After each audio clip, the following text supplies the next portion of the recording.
Ni hao, salut à tous, j'espère que vous allez bien. Aujourd'hui, nous allons parler d'énergie. D'énergie et des choses un petit peu bizarres que l'on peut apercevoir dans les arts martiaux. Vous faites des arts martiaux, pour la plupart, et si vous n'en faites pas, en fait, vous avez forcément entendu parler du chi ou des choses comme ça.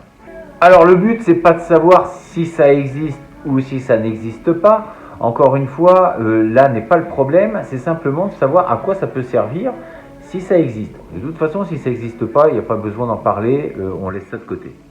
À partir du moment où on parle d'énergie, eh bien, ce sont des choses que l'on ne voit pas forcément. Ce ne sont pas des choses qui sont palpables.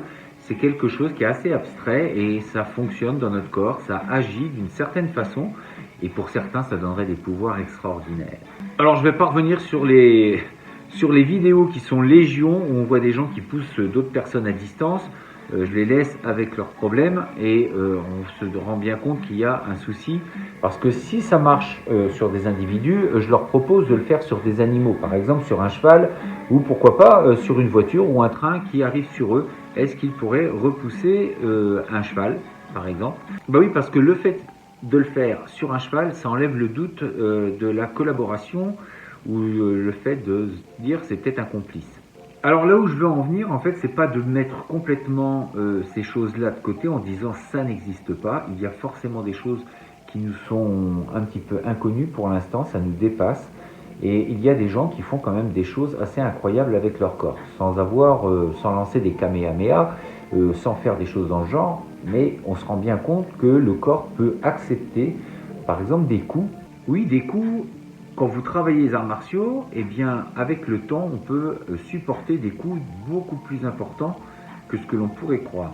L'énergie, on va donc pouvoir la canaliser sur différentes parties du corps en se concentrant. C'est donc le pouvoir de la volonté aussi qui va diriger cette énergie. Donc encore une fois, c'est bien parce qu'on pense d'une certaine façon que l'on va pouvoir agir d'une certaine façon.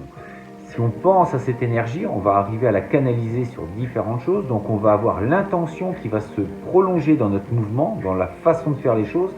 Quand vous pratiquez les arts martiaux, vous avez normalement, vous devez placer votre intention. Les gestes ne seront pas les mêmes quand vous placez l'intention que si vous ne la placez pas. En fait, les gestes sont vides. Et bien en fait, ça n'a plus rien à voir. Parce que quand vous habitez votre corps, quand vous êtes dedans et que vous pensez à ce que vous faites, eh bien forcément ça n'aura pas le même résultat. Donc c'est bien la pensée qui est à l'origine de tout. À partir du moment où on commence à penser d'une certaine façon, eh bien on va pouvoir diriger cette énergie dans des réalisations physiques, mais aussi dans des réalisations d'idées et de mise en place d'idées qui vont forcément après avoir un impact sur vos actes.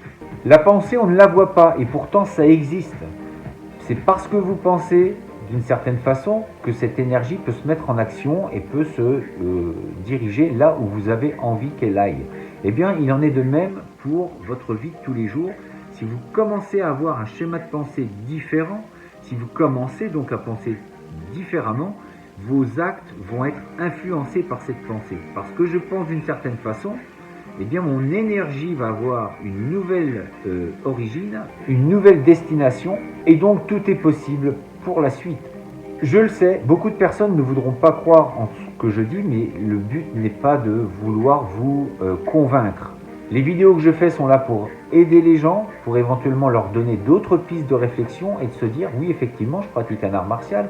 On parle parfois d'énergie, on parle de choses qui sont un petit peu bizarres, mais comment ça se fait qu'on nous parle de ça? Est-ce que nous avons vraiment eu toutes les informations concernant ces énergies, cette façon de la travailler?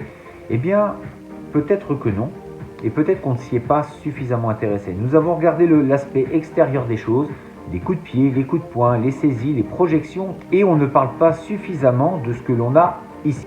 Notre façon de respirer, notre façon de penser vont avoir un impact énorme sur notre physique.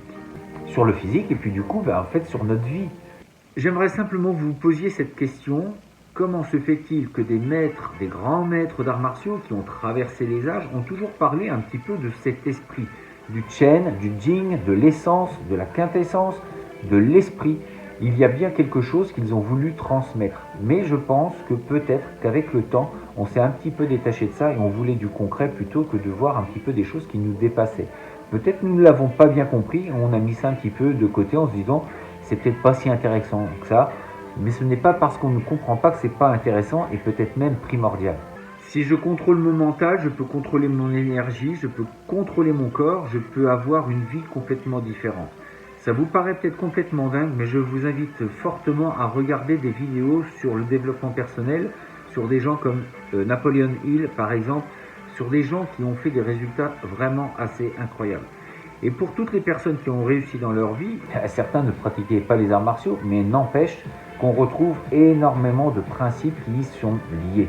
Ce qui est vraiment bien avec l'art martial, c'est que nous avons en plus des valeurs, c'est-à-dire que nous pouvons réaliser une vie qui est riche et belle, avec de beaux projets, avec de belles implications dans le monde réel dans lequel nous vivons, où je connais certaines personnes qui ont construit des hôpitaux dans différentes parties du monde, et bien parce qu'ils ont changé de vie, ils ont commencé à investir, ils ont fait des choses pour des hôpitaux, des orphelinats. Et toutes les personnes qui ont réussi, regardez bien, ils sont tous passés par ce côté développement personnel, en tout cas ils ont respecté certaines règles de ce développement personnel, de ne jamais lâcher, chose que l'on apprend dans les arts martiaux, de se tenir toujours à quelque chose, quelle que soit la difficulté, ne jamais rien lâcher. On le connaît aussi ça à travers le combat. Quand on prend des coups, on sait bien que si on commence à baisser la garde, on perdra. Alors que même si on prend des coups, même si on tombe, on se relève, on essaye de supporter un petit peu cette souffrance et d'aller au-delà de nos limites. Ne pas croire que les gens qui réussissent, c'est simple pour eux, ils ont connu les mêmes échecs. Indirectement, ils font une sorte d'art martial, ils se battent dans leur vie pour leurs idées, ils travaillent sur leur mental, des choses donc qui sont invisibles, une énergie, une force de caractère, ils vont aller au bout de leurs rêves et ils vont continuer et ne jamais s'arrêter. Je sais que beaucoup de gens ne voudront pas y croire ou penseront que ce sont des bêtises, des fadaises, mais franchement, essayez un petit peu de vous ouvrir un petit peu plus.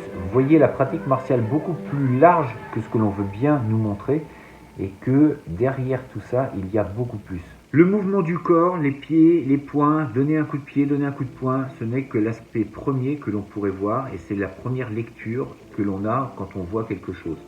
Mais il y a d'autres lectures, il y a d'autres choses derrière tout ça. Alors je ne connais pas tout, mais on a encore toujours à apprendre, j'ai encore beaucoup de choses à apprendre, mais en tout cas, ouvrez-vous et dites-vous qu'il y a peut-être plus que ce que vous ne pensez.